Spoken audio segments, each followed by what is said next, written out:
ធ្វើការរកលុយរាល់ថ្ងៃដើម្បីបានរកហើយសេះសល់ខ្លះមកទុកសន្សំទិញទ្រព្យ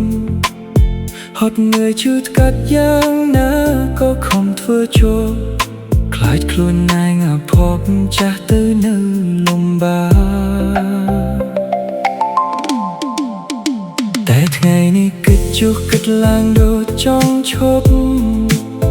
ទៅឆ្ងាយប៉ុន្មានយប់ឲ្យខួរក្បាលសម្រាប់អនុញ្ញាតឲ្យខ្លួនឯងឆ្ងាយពីរឿងពិបាកប្រាប់ខួរក្បាលឲ្យផ្អាកឈប់គិតរឿងការងារងើបតាំងពីព្រឹកព្រលឹមខ្ញុំចេញដំណើរអារម្មណ៍ហាក់ប្រសើរបាក់ខ្យល់ដែលរងា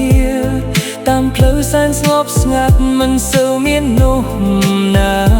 ហើយខ្ញុំសុំស្រែកលាការងារមួយរយៈជីកផុតពីក្រុងអារម្មណ៍កាន់តែ relax ឃើញធម្មជាតិប្លែកៗអមផ្លូវសែនត្រជាក់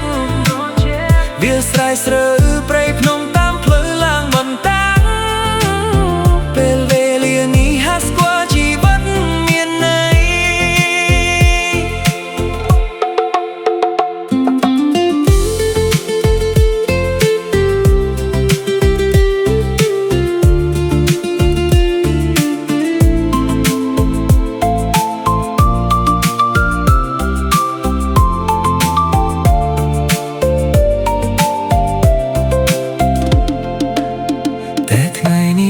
ចុះគិតឡើងដូចចង់ឈប់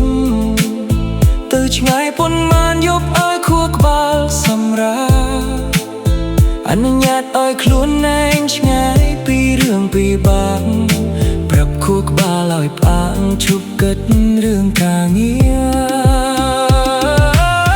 ងើបតាំងពីព្រឹកព្រលឹមខ្ញុំចេញដំណើរអារម្មណ៍ហាក់ប្រសើរបាក់ខ្យល់ដែលរងាសែនស្ងប់ស្ងាត់មិនសូវមាននំណាហើយខ្ញុំសុំស្រែកលាការងារមួយ